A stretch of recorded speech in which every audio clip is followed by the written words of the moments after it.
friends, welcome back to my channel. We're here today with a Friday Reads update. On Friday, I am so excited for that. We're going to try to kind of get back on schedule. Today, I'm going to tell you about the books that I've been reading this week, at least since my last Friday Reads check-in, or my Monday Reads check-in as it was. And then we're going to start our weekend reading vlog because I want to make progress on this. Now that's what I call summer readathon, and do a Doris mid-month book bash style vlog for this weekend, where hopefully I can show you that I've finished some of those prompts. That's the plan for this weekend. So we're starting the weekend off right by doing a Friday Reads check-in of the books that we've been reading thus far. Maybe close a couple of those chapters and start off fresh with some things for the weekend. So this week I finished 2 books. I was hoping to finish the third, but we'll make progress on that today. We'll hopefully finish that today and we'll move on. So the books that I finished were books that I had started before. So no big accomplishment there. But I did finish Anne of Green Gables by Lucy Maud Montgomery, L.M. Montgomery. And that book is fantastic. It is a story about a girl who is unloved, unwanted at first.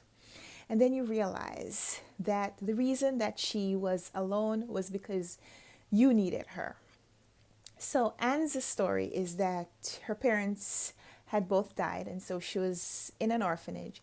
And this brother and sister duo who lived together, Matthew and Marilla Cuthbert, these are people in Canada. And they're getting older, and they decide that they need a little boy to come and help Matthew on the farm. A little boy that they can raise, and he can be of some assistance to them. And so a lady in their community adopts someone, and so they ask her to also get a boy from the orphanage.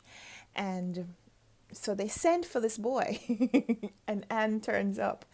And it's interesting how the book starts, because the book starts with not Anne's story, but we meet another lady in the community. She's the one that we start off following, and so we see the community that Anne is coming into, and the people who are going to receive her, not just her guardians, but also the neighbors. And it's just fascinating how these people who consider themselves to be Christians, how this child with her childlike innocence and her child perspective on things comes and just kind of turns everyone's life and turns everyone's personality almost upside down. And it's just the most beautiful thing, because she's innocent and she's loving and she's outgoing and she's imaginative and she is fanciful and she's not mischievous, but the things that she does causes mischief in her ignorance. And it's just such a beautiful story. Anne of Green Gables. This was my first time reading it. Like, there were parts of the story that when I was reading them, the story sounds familiar. So I feel like maybe my mom may have read the story to me when I was a child, but I haven't read it myself, especially not as an aware person. So I want to read the series. I don't know that I'm necessarily putting the entire series on my TBR for this year, but I could, because it's just so wonderful. Over the course of this book, we see Anne grow up a little bit. She's about 11 when we meet her, and when the book ends, she is a teenager. And so we see some of the relationships that she has, her bosom best friend and the boy that she has a rivalry with. And Anne of Green Gables. If you, like me, maybe say you don't read books that are specifically written for children, this was not necessarily written for children. So at the end of the book, the note talks about how the book was really written for adults, but over time it has evolved to be like a children's book, because the main character is a girl, but the lessons are definitely for older people. It's about, awakening to life and just allowing the beauty of life to just kind of seep into your consciousness. Not to spend so much time focused on things, focused on goals, focused on accomplishments, that you don't notice the simple beauty that is around you. So high praise, 5 stars. I could give it 6 stars if I would give it 6 stars if I could. Love this book. Highly recommend that you check out Anne of Green Gables by L.M. Montgomery. The other book that I finished this week is Her Secret War by Pam Lecky. I did a review of this on my blog. I'll link that down below, runwright.net. But I feel like my blog post didn't really talk about my experience reading the book. I really enjoyed this. This is an arc that I got from the publishers. This is published by HarperCollins. So they sent me this arc through my relationship with TLC Book Tours, and I reviewed it. But I'm going to talk a little bit more about the book here. So this is a World War II story set in Ireland and then England. We're following a young woman. She's about 19 when this story is happening. And she's living in Ireland. She has a younger sister, and her father is a not so present, kind of drunk. No, he's not a drunk. He doesn't stick around long enough to really show his family that he cares. Their mother had died a few years before that, so these two young women are living in this home with their father, and he takes care of their bare necessities, but these girls also work. And so we're meeting them in 1941. The war, World War II, has just started. Ireland is kind of divided. It's really interesting, the perspectives that come out in this book through the characters, because the Irish Republicans think that because of their complicated history with England, that they should side with Germany in the war. And of course, there are other people who think that because of their history with England, they should be on the side of England, or they should be neutral. They should just say, we have lost so much in wars. Let's just say that we're neutral. Let's just remain neutral and let this war between Germany and England go on without affecting us. But they've been following these bombers, the German bombers. They call them the Jerry bombers that have been flying overhead and, forcing them to go into underground shelters and so on, air raid shelters. And they know that neutrality is probably not an option for them. So we see these characters thinking about, when they become embroiled in this war, like on what side do they fight?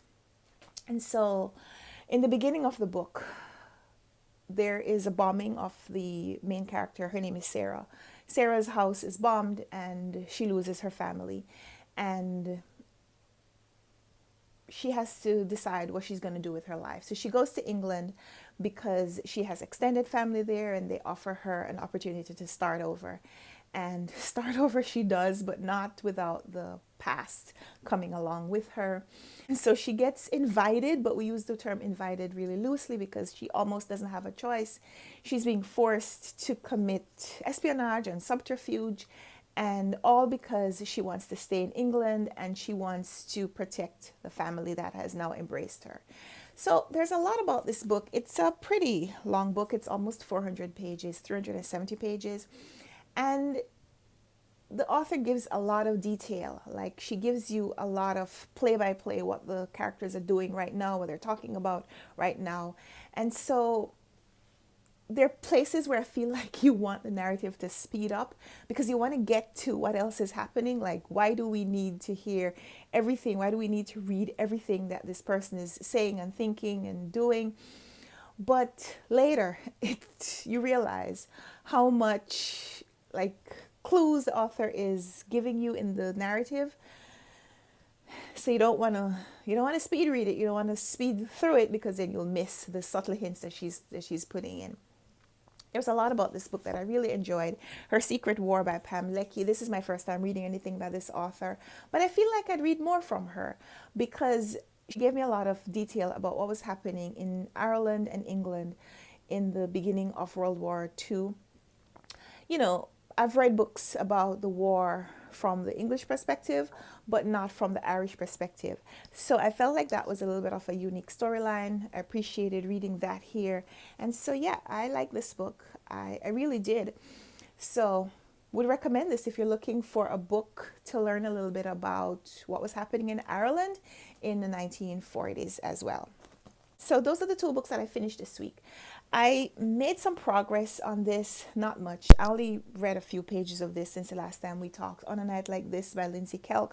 So not too much to report there. I did make some progress on the Road by Jack Kerouac, but also not finished with this. Probably will try to finish this today because I kind of want to move on from this story. I like this. I like some things about it. I'm not going to say that I overwhelmingly love this book. That's not the reaction that I'm having at this point, but I like it. I like that we're getting a lot of detail.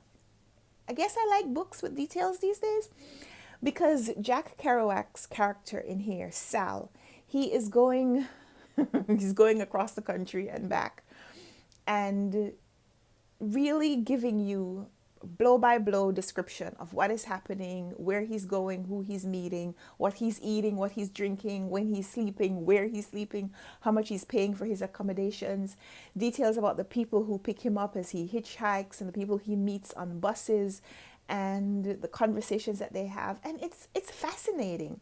It feels like a memoir, except these are not things that a person who is living would probably write down because you're either writing or living.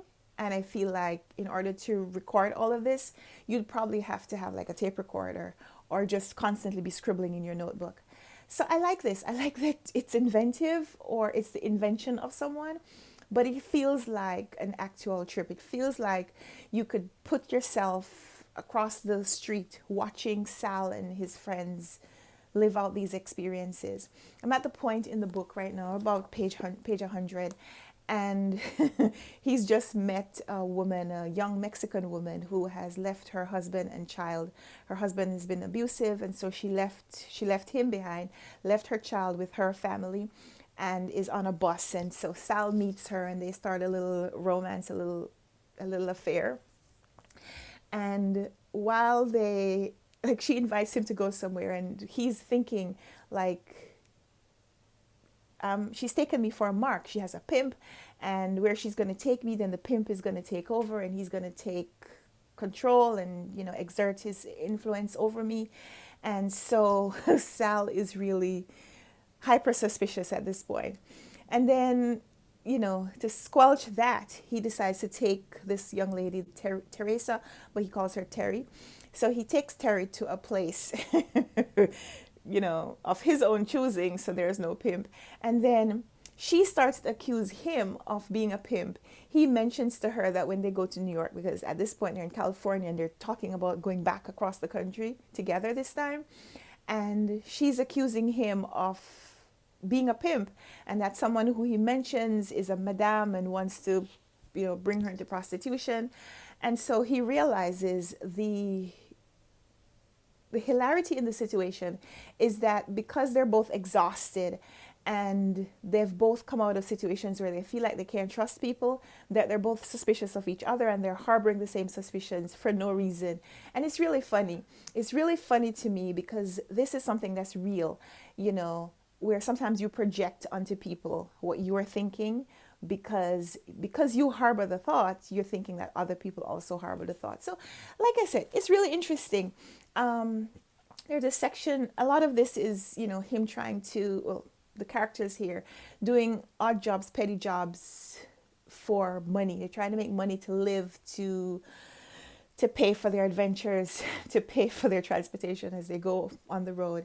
There's a section where he gets a job picking cotton, and he's picking cotton alongside some black people, and he calls them a Negro family. Here he says, there was an old Negro couple in the field with us.